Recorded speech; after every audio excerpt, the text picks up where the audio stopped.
Welcome back to my channel.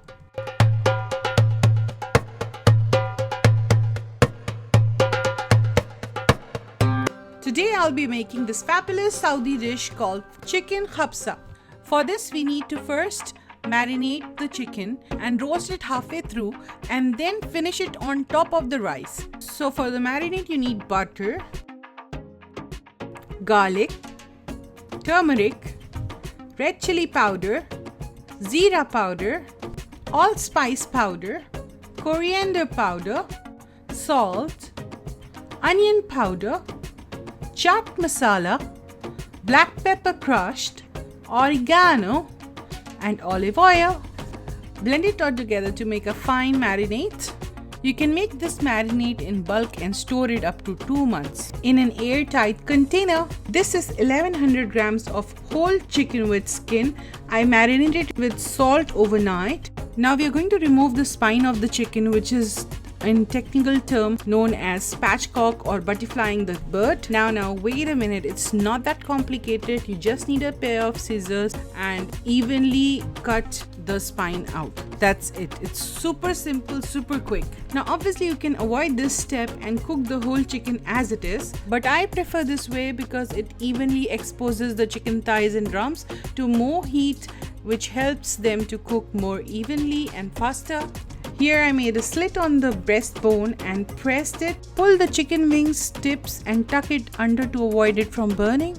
Now pour the marinade over the chicken and marinate it thoroughly on both sides. Saturate the chicken for an hour or two. In a preheated oven, roast at 220 degrees Celsius for 30 to 35 minutes. Meanwhile, let's cook the khabsa rice. Let's start with the garnish first. So we take 1 tablespoon of ghee. Fry nuts of your choice. I am taking almonds. Fry it on medium-low heat till it's golden. Remove and keep aside for garnishing later. In the same ghee, we're gonna fry some onions for garnish as well. Fry it till it's golden and then remove 3/4 of onion for garnishing later. Now with the leftover onions, add whole spices, add grated carrots, saute for 3 to 4 minutes on high heat. Now add soaked basmati rice. Saute for a minute and then add chicken stock or vegetable stock. Cover and simmer on high heat. We are just trying to partially cook the rice as we are going to finish it in the oven.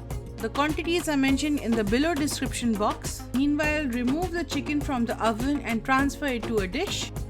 Don't throw away your oven tray as there's a lot of flavors that we want to incorporate in the rice. Now carefully transfer the rice to the tray. Don't overmix as the rice is brittle, so treat it delicately. Put a grill on top of the rice and transfer the chicken. You can also use oven grill directly and put the rice underneath.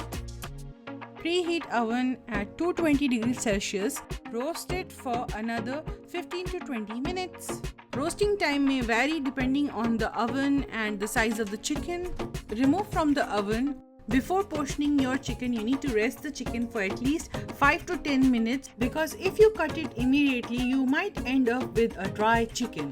Resting allows the chicken to absorb all the juices and become super moist. Transfer the chicken on the bed of rice. You can serve it separately also, but authentically it's eaten in this manner. Garnish it with caramelized onion, nuts and some parsley. Traditionally it's served with some onion tomato salsa, salad and rockets. You can also replace chicken with lamb, beef, mutton or camel meat. This is a super easy recipe. It's not spicy. It's excellent for kids and adults.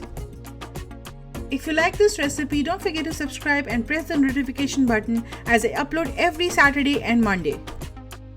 Do try this recipe and let me know in the comments below how it turned out to be. Stay safe, be kind and see you in the next video.